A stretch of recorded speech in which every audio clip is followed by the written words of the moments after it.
Olá, amigo e seguidor.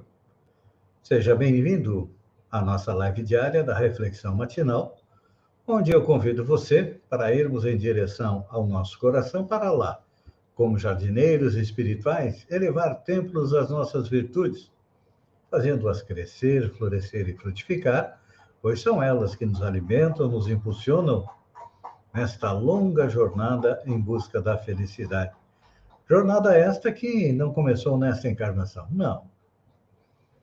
Com muito boa vontade, podemos dizer que estamos a meio caminho de nos transformarmos em bons espíritos, deixando de ser espíritos imperfeitos. Então, para apressar a chegada até o nosso porto de destino, que é o porto da felicidade, precisamos retirar do nosso coração a erva daninha dos vícios e defeitos que entravam a nossa jornada.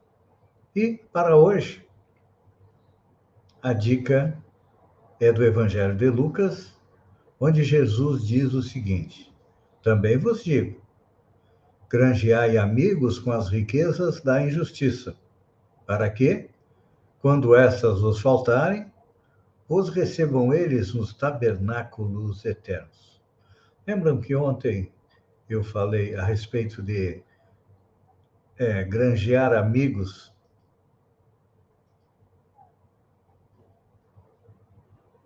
com as riquezas da injustiça? Pois é.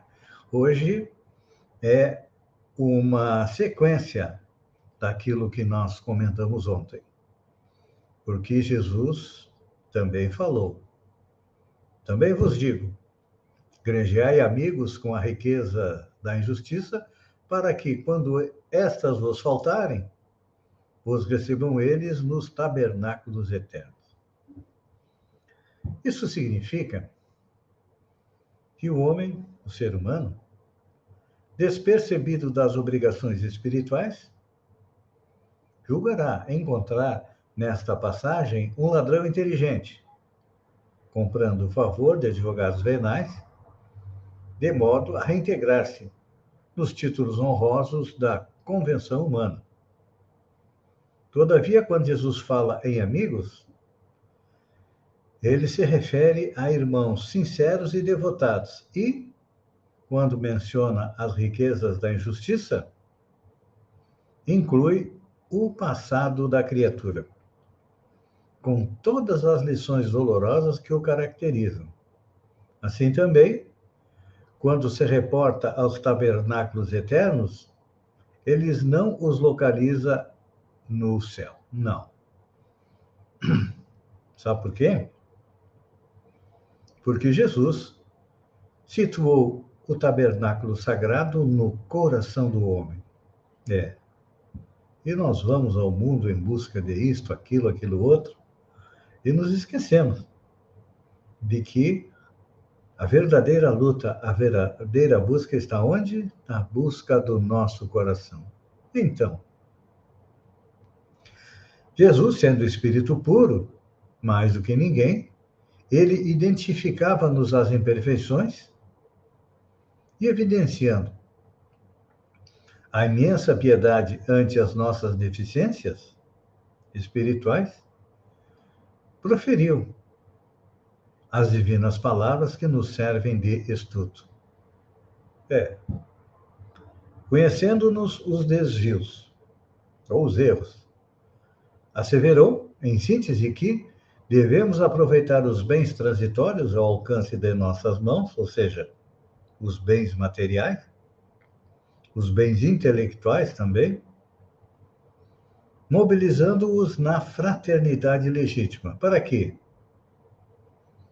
Esquecendo os crimes e ódios de outros tempos, nos façamos irmãos abnegados uns dos outros. Porque se nós pudéssemos analisar o passado de todos nós iríamos perceber que todos nós cometemos crimes uns contra os outros. Deus é tão bom que nos dá a bênção do esquecimento, viemos ao planeta como se fôssemos uma folha quase em branco. Não somos uma folha em branco porque vem junto conosco as tendências Tem uns que já têm uma tendência para o bem, outros têm a tendência para o mal. Alguns são espíritos pendulares, quando recebem o bem, dão o bem em troca, quando recebem o mal, dão o mal em troca.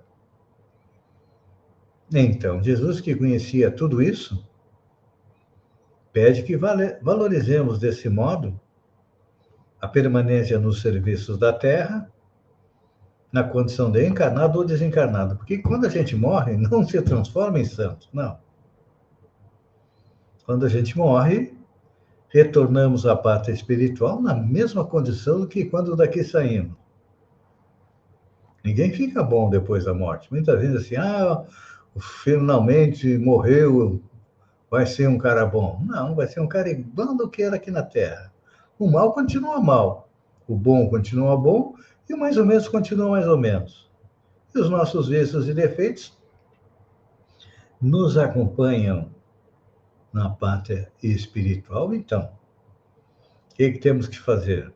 Temos que aproveitar o momento, tudo que nós temos à nossa disposição, material, intelectual, espiritual, para quê? Para nos transformar em pessoas melhores. E como é que nós fazemos isso? Praticando a caridade. Só que quando eu falo em caridade, não é a caridade de... Tem alguém vendendo bala na rua, você compra uma bala e acha que fez a caridade para aquela pessoa. Você só a ajudou a se manter. Muitas vezes a caridade é sentar, parar, conversar, ver o que realmente ela precisa, porque muitas vezes as pessoas precisam de uma palavra amiga, de alguém que as escute, de alguém que as auxilie. E, invariavelmente, este auxílio não é o financeiro, não. Então, a partir de hoje, quem sabe, você vai trabalhar um pouquinho mais para se transformar num amigo fiel daqueles que estão a seu lado. Lembrando que temos que auxiliar e seguir em frente. Que normalmente a gente auxilia alguém e quer, no mínimo, reconhecimento. A gente ajuda, se a pessoa não diz um obrigado, a gente diz, como é ingrato. E daqui a um ano, se encontramos aquela pessoa e ela não lembra do favor que nós fizemos, viu? Esqueceu o que eu fiz por ela. Isso não é ajuda, não. Isso é orgulho, egoísmo. Então, como Jesus disse, a grande luta é dentro do nosso coração, é lá que nós temos que tirar aquilo que eu digo, espinho da intolerância, da inveja, da impaciência, do ódio, da vingança.